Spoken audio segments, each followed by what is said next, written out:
I didn't cry when I found out he was cheating. I didn't scream. I didn't throw his phone. I didn't even confront him. Instead, I served him dinner that night, cut his food into perfect little pieces like I always did, and smiled.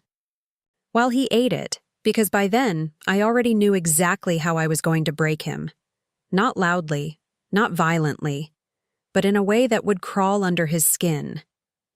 And stay there forever.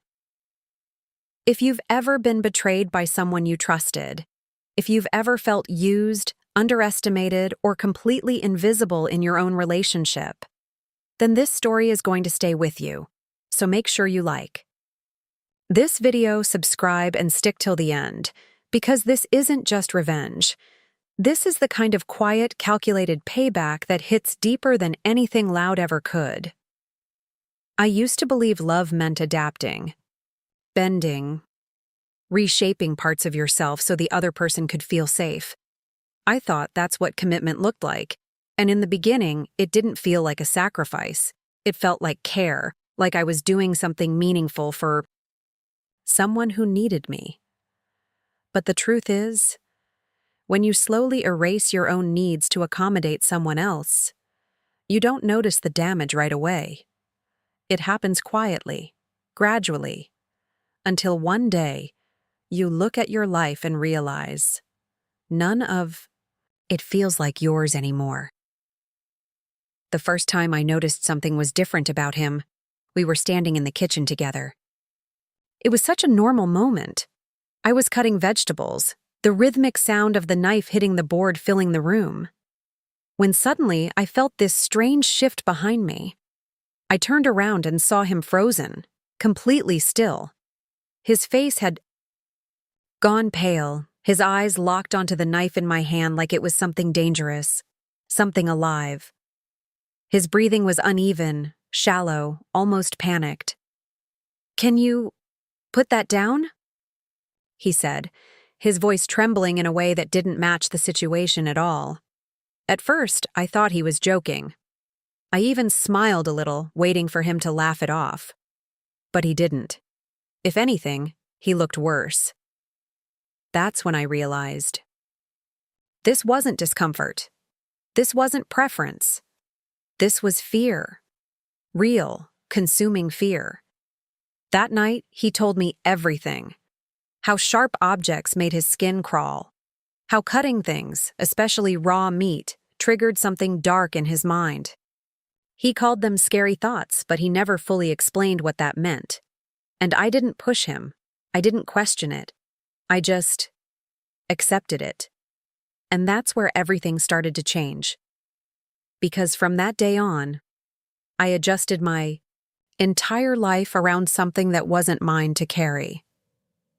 I became the one who handled every knife, every pair of scissors, every sharp edge in that house. Cooking stopped being shared. It became my responsibility. I cut everything. Meat, vegetables, even simple things that he could have handled if he tried. But he didn't try, and I didn't ask him to. I told myself I was helping him, supporting him, loving him the way he needed to be loved. I even started hiding the knives. At first, it was something we laughed about, like a little system between us. But over time, it became routine. I'd tuck them away under the sink before he came home, making sure the counters were clear, the space safe for him. And every time I did it, I felt like I was doing something right, something kind, something that made me a good partner. But what I didn't realize was I was slowly teaching him that everything would always revolve around him, and he got used to that, too used to it.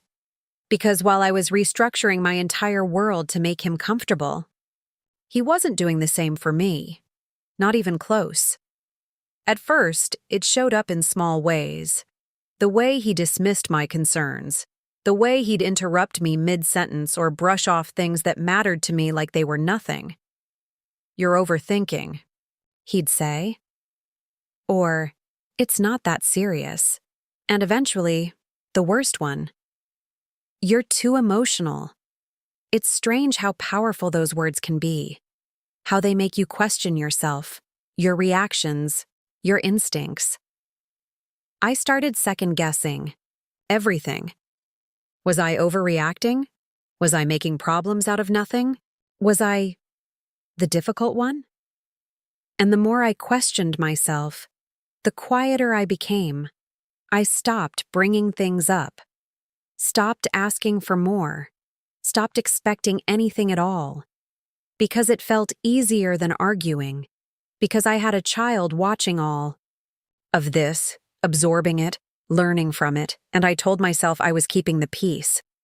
But peace built on silence isn't real peace, it's just suppression, and eventually, it cracks.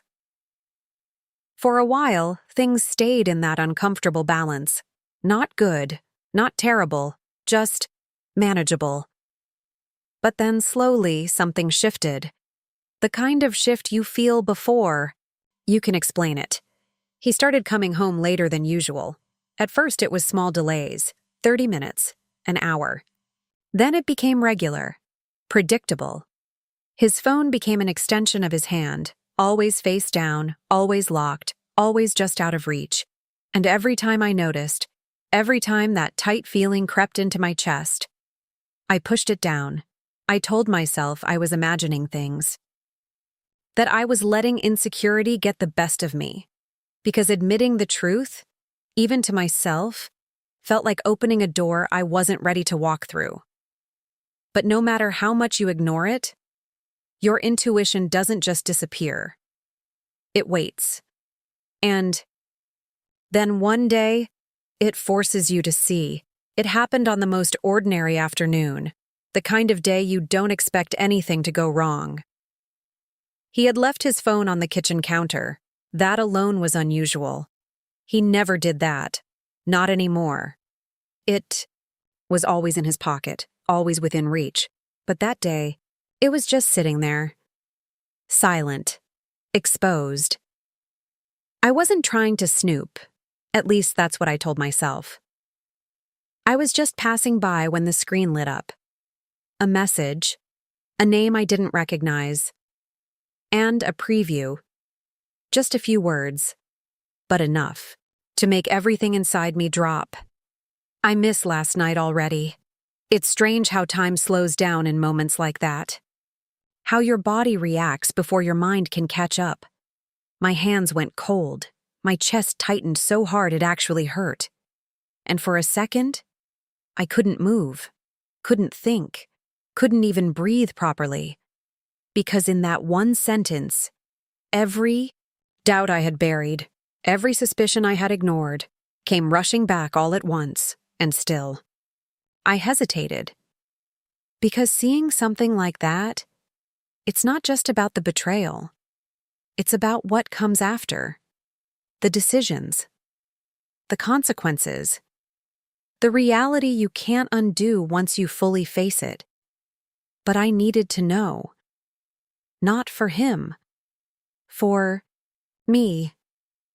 So slowly, with hands that didn't feel steady anymore, I picked up the phone.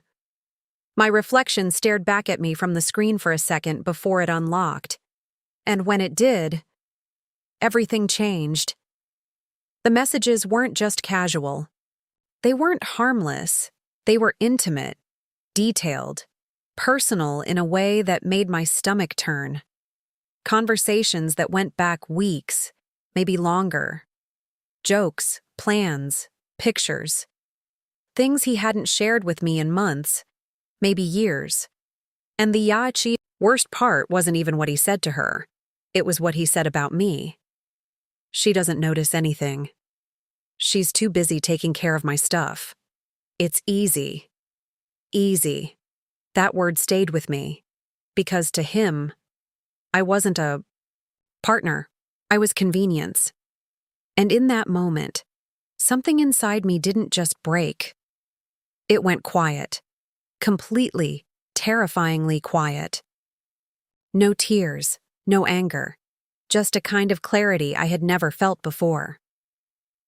I put the phone back exactly where it was, every detail untouched. And when he came home that evening, I greeted him like nothing had happened. I smiled. I spoke normally. I made dinner, and when it was time to eat, I picked up the knife and cut his food into small, perfect pieces, just the way he liked, and as he sat there, eating without a care in the world, I watched him differently, not with love, not with patience, but with understanding, because for the first time, I saw him exactly for who he was, and I knew I wasn't going to leave this the way he expected. The moment I repeated the question, "Who is she?" something in him changed completely. It was like a switch flipped. Any trace of hesitation, any possibility that he might come clean, disappeared. Instantly. Instead, his entire posture hardened, his shoulders stiff, his jaw tight, and his eyes filled with something I hadn't fully seen before. Not just anger, but entitlement. "You've been going through my phone?" he snapped, his voice sharp enough to cut through the room. And just like that, he turned it around on me. I didn't raise my voice. I didn't match his energy. I just sat there looking at him, feeling that same cold stillness settle deeper inside my chest. "I saw the message," I said quietly. That was it. No long explanation, no defense, just the truth. But instead of backing down, he doubled down. "So you admit it? You don't trust me?" He shot back, his tone rising even more, like he was building a case against me instead of answering the question. It was almost surreal, watching someone try so hard to avoid accountability that they twist reality in real time. A part of me, the old me, would have gotten emotional right there. I would have tried to explain myself, justify why I looked, apologize even, just to calm things down. But that part of me was gone now, replaced by something quieter and far less forgiving. "Trust what I saw," I replied, my voice steady, even though my heart was still pounding in my chest. And that's when the mask slipped completely. He laughed, not nervously, not awkwardly, but bitterly. "You're unbelievable," he said, running a hand through his hair like he was the one dealing with something exhausting. "You always do this. You make something out of nothing." And there it was again. The same pattern, the same dismissal, the same attempt to shrink me down until I doubted myself. But this time, it didn't land. "Then show me," I said. "Show me I'm wrong." I didn't even know why I said it. Maybe I wanted to see how far he would go. Maybe I wanted to give him one last chance to choose honesty. But he didn't take it. Instead, his expression hardened even more, and his voice dropped into something colder. "I don't have to prove anything to you," he said. "You're the one acting crazy right now." Crazy. That word echoed in my head for a second, not because it hurt, but because it confirmed everything. The lack of respect, the way he saw me, the way he thought he could control the narrative just by being louder, more aggressive, more forceful, and then it escalated. "Maybe if you weren't so obsessed with controlling everything, I wouldn't have to deal with this," he added, his voice rising again. That one almost made me laugh. Controlling? I thought about the knives, about hiding them, about cutting his food for years, about shaping my entire routine around his comfort. And somehow, in his version of reality, I was the controlling one. "That's what you think this is?" I asked quietly. But I already knew the answer, and then he said it. "Maybe if you actually paid attention to me instead of acting like some caretaker all the time, I wouldn't have to look somewhere else." For a second, everything went silent, not around us inside me. Because that sentence, it didn't just blame me. It erased everything I had done for him. Every adjustment, every sacrifice, every moment I chose his comfort over my own. Reduced to not enough. And that's when I realized something important. There was no fixing this. There was no conversation that would suddenly make him understand. There was no apology coming because he didn't think he had done anything wrong. But it didn't. Stop there. What happened next is the moment that changed everything for me. Not just as a partner, but as a mother. My child had been in the next room the entire time. Quiet, probably listening, even if they didn't fully understand. And I think, on some level, he knew that. But instead of lowering his voice, instead of controlling himself, he got worse. "Go ahead," he said loudly, throwing his hands up in frustration. "Run away like you always do. That's all you're good at." His words were sharp, careless, thrown out without any regard for who might hear them. And, before I could even respond, before I could de-escalate anything, he turned toward the hallway. And then, he started shouting. Not at me, at my child. The sound of his voice hitting that level, that tone. It did something to me I can't fully explain. It wasn't just anger. It wasn't just hurt. It was something protective, immediate, instinctive. The kind of reaction that overrides everything else.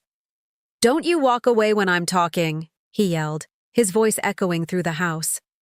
And I could hear the fear in the silence that followed. That small, heavy silence that only happens when a child doesn't know how to respond. I stood up so fast my chair scraped loudly against the floor, but I barely noticed. All I could feel was my heart racing, my chest tightening, my entire body shifting into something else. "Stop," I said firmly, stepping between him and the hallway. But he didn't stop. He kept going, saying things that had no place being said to a child. Harsh, mean, unnecessary. Words that weren't just angry. They were damaging. And the worst part? He didn't even hesitate. It was like once he started, he couldn't control it. Or maybe, he just didn't want to. That was the moment everything became clear. Not the cheating, not the lies. This. This was the line, and he crossed it without thinking twice. I didn't yell back. I didn't argue. I didn't try to reason with him anymore, because there was nothing left to say. Instead, I walked past him, straight into the room, and saw my child standing there, frozen, confused, trying to understand why someone they were supposed to feel safe around suddenly felt like a threat, and something inside me. Locked into place, a decision, final, unshakable. We were leaving, not later, not after another conversation, not after giving him another chance. Done. I grabbed a bag and started packing immediately. Clothes, essentials, whatever I could carry quickly. My hands were moving fast, but my mind was completely clear. No second guessing, no hesitation. Behind me, I could still hear him talking, still trying to justify himself, still throwing words around like they didn't matter. But I wasn't listening anymore because in that moment, he had already lost everything. He just didn't know it yet. And the next day, when I came back to get the rest of my things, that's when I decided he wasn't going to walk away from this unaffected, not after everything, not after what he said, not after what he did, and definitely not after what he showed me he was capable of. That's when the idea started forming. Quiet, precise, and perfectly tailored. To him. The next day felt different. Not lighter, not easier, just clearer. The kind of clarity that comes after something breaks so completely that there's nothing left to question. I didn't wake up hoping things would fix themselves. I didn't check my phone expecting an apology. There was no part of me waiting for him to suddenly realize what he had done. Because deep down, I already knew. He wouldn't. I dropped my child off somewhere safe first. That was my priority. making sure they were away from him, away from that environment, away from the kind of energy that lingers even after the shouting stops. I remember kneeling down for a second before leaving, adjusting their jacket, smoothing their hair, just trying to create one normal moment in the middle of everything that had happened. They didn't say much, but the way they held on to me for a second longer than usual, that was enough. That was all I needed to remind myself why I was doing this. Then I drove back. The house looked the same from the outside. Quiet, still, like nothing had happened. And for a brief second, sitting in the car, I felt that familiar pull, that hesitation. Not because I wanted to go back, but because I knew once I walked in, there was no version of this where things stayed neutral anymore. This wasn't just leaving. This was closing something. Permanently. When I stepped inside, the silence hit differently. It wasn't peaceful. It was heavy. Like the walls had absorbed everything from the night before and were just holding it there. He wasn't home. I expected that. Part of me knew he wouldn't be there to face me. That wasn't who he was. Good. That made things easier. I walked straight to the bedroom and started packing the rest of my things. No rushing this time. No panic. Just methodical movement. Fold, pack, zip. My hands were steady now, controlled, like I had already processed the emotional part, and what was left was just action. But even as I moved through the room, my mind kept replaying everything. Not the cheating. Not even the argument. But that moment, when he raised his voice at my child, the tone, the words, the complete lack of restraint. And every time I thought about it, that same cold feeling returned. Because that wasn't something I could forgive, and it definitely wasn't something I was going to let slide. That's when I walked into the kitchen. I didn't go there with a plan at first. Not consciously. I just ended up there. Maybe out of habit. Maybe because that space held so much of what our relationship had become. I stood there for a second, looking around. The counters, the sink, the empty space where the knives used to sit before I started hiding them, and then I saw it, the knife block, sitting right there. Like it had always been. It almost made me laugh, because the irony was impossible to ignore. The one thing he feared the most, the one thing I had spent years managing for him, protecting him from, was now sitting right in front of me, untouched. For a moment, I just stared at it, my mind connecting things, slowly at first, then all at once. I thought about how he had only recently started trying to use knives again. Small steps, careful movements, the way he would hesitate before picking one up, like he was testing himself. And every time he tried, I encouraged him.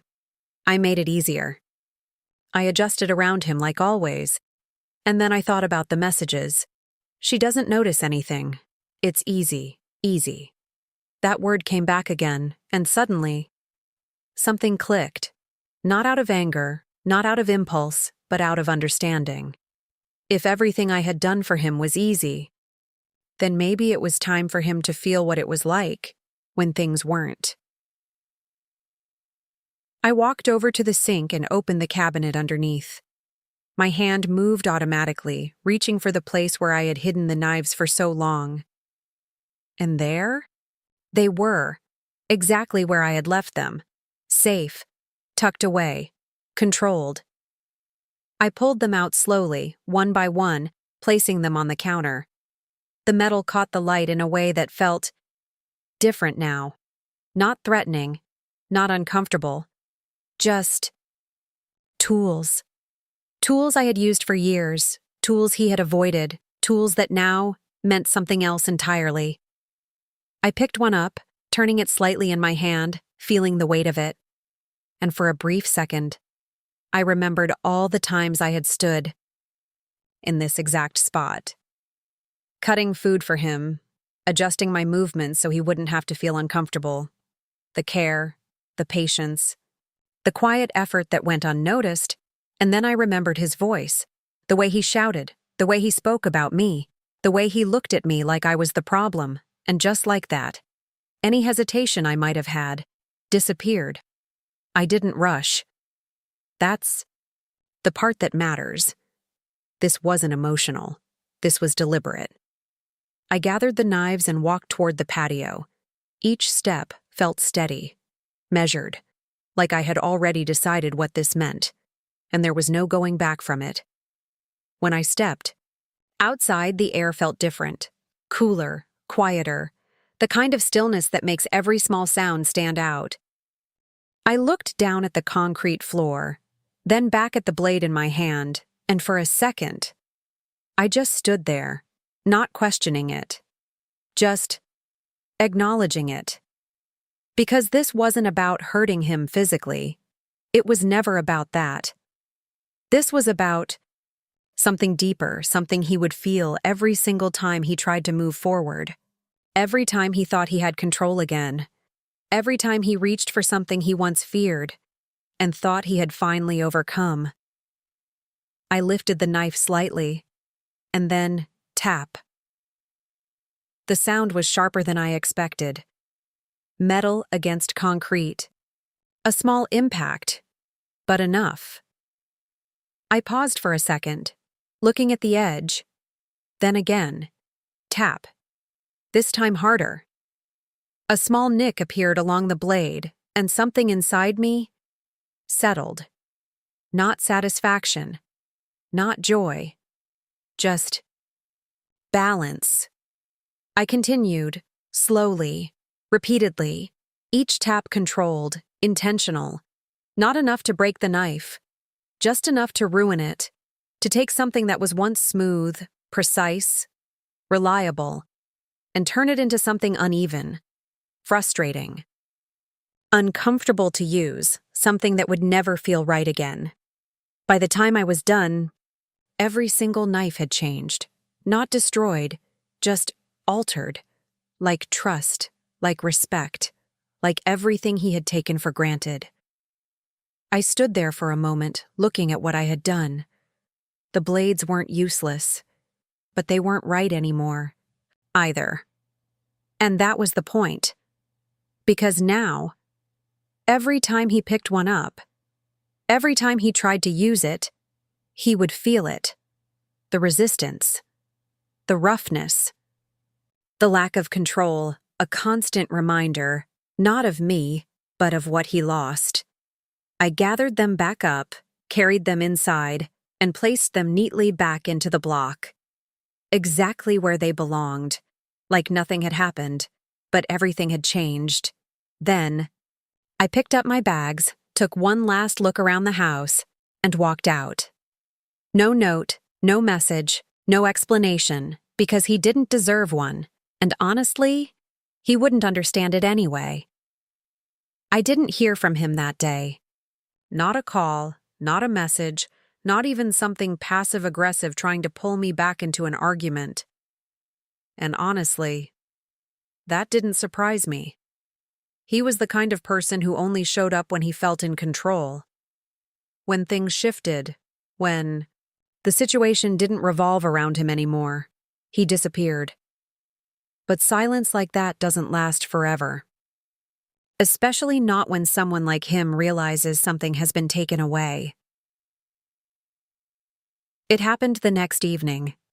I was sitting quietly, finally in a space that didn't feel heavy, didn't feel tense, didn't feel like I had to constantly adjust myself, just to keep things calm.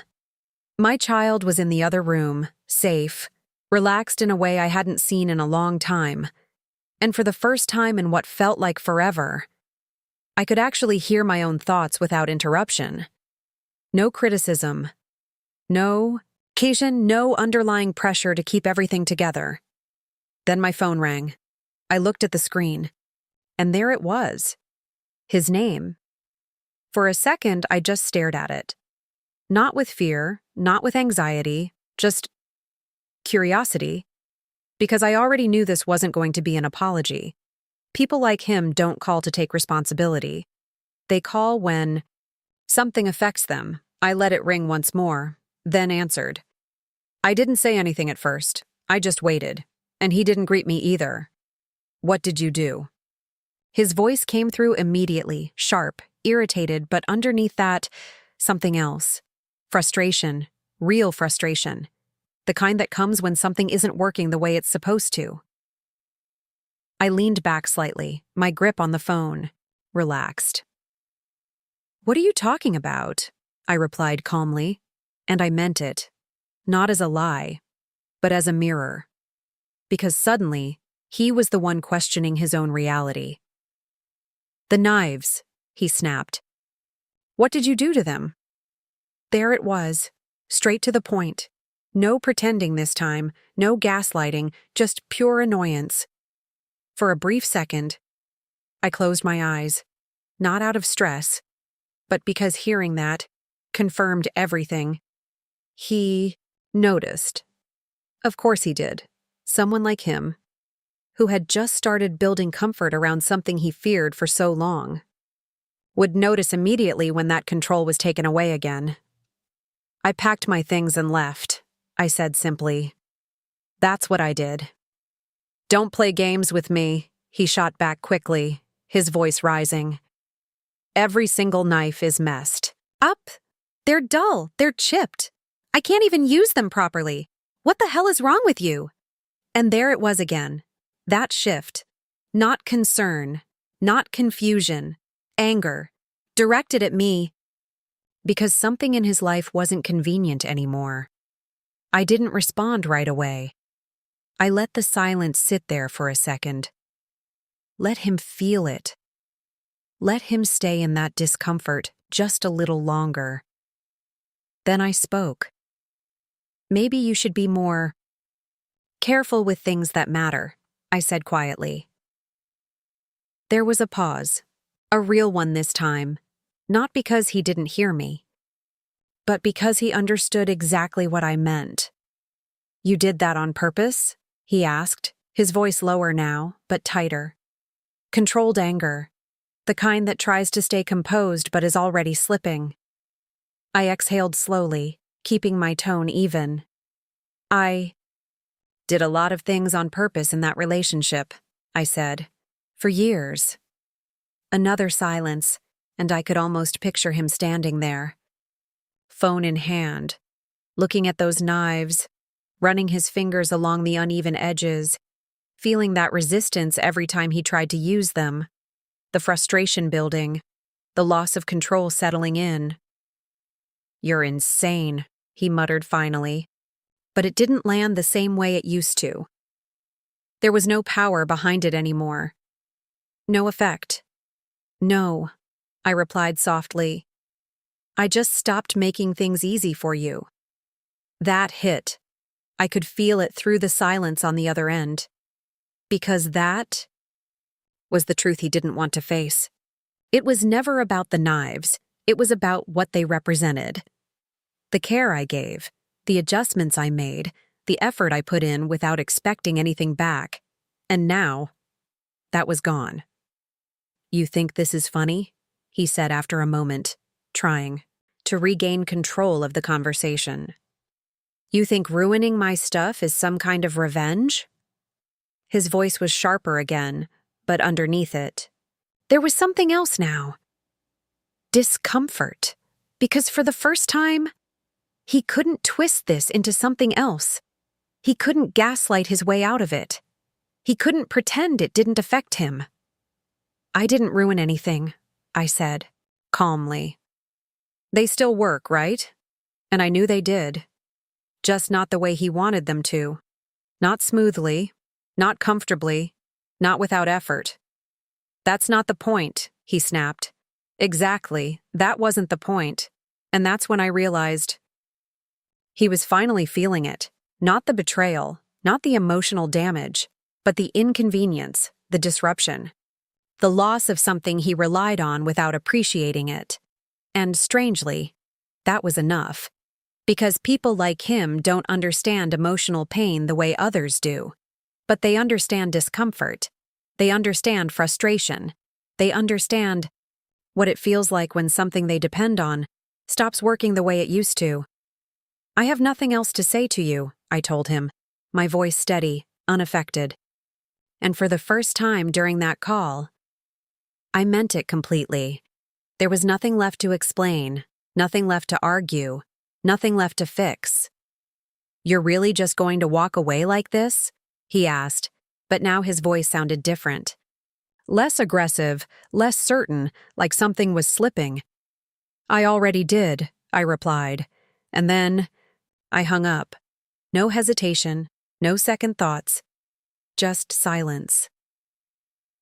I sat there for a moment after the call ended, staring at my phone, waiting for something, regret, maybe, or doubt.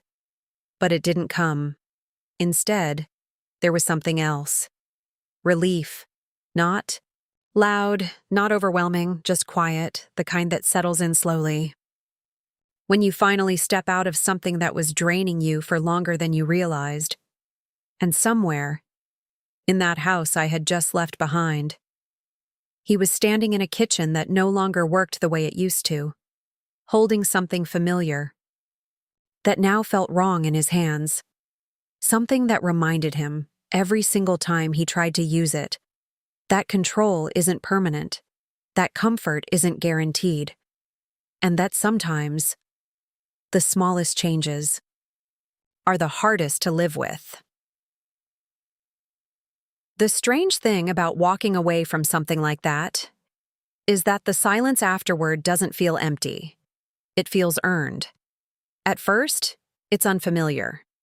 You catch yourself waiting for tension that never comes, waiting for criticism that never arrives, waiting for that constant, low-level anxiety that had become such a normal part of your day, that you forgot what life felt like without it.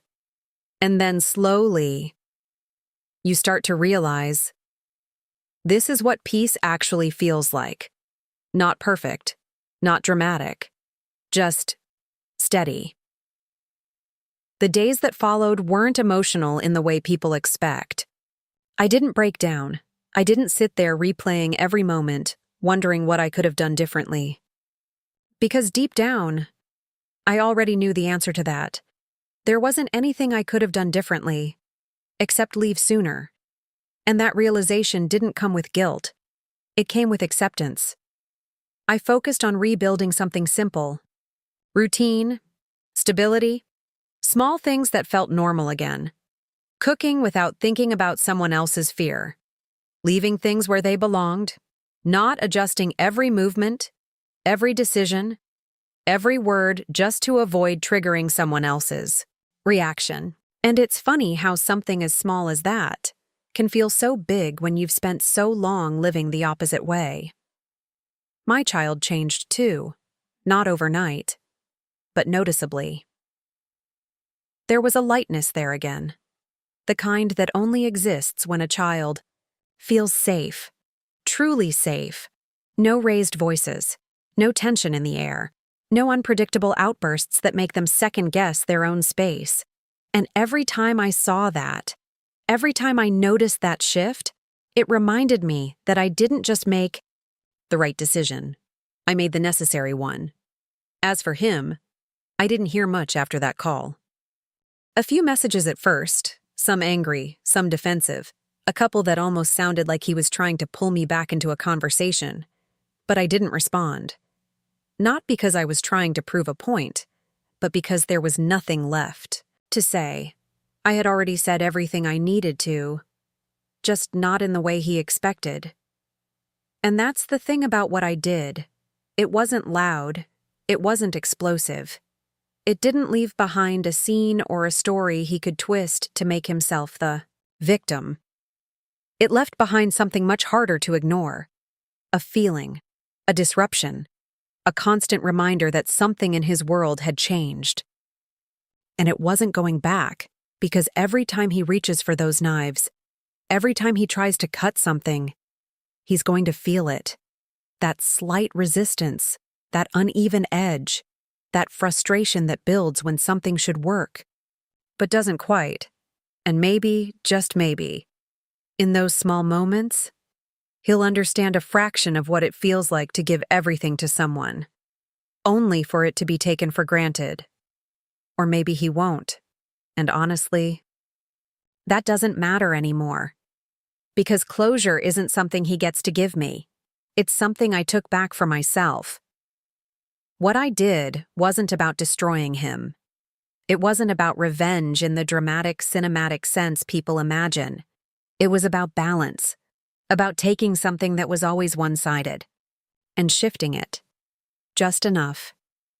So it wasn't anymore. Some people need loud consequences to understand what they've done. Others, they just need to feel the absence of what they lost.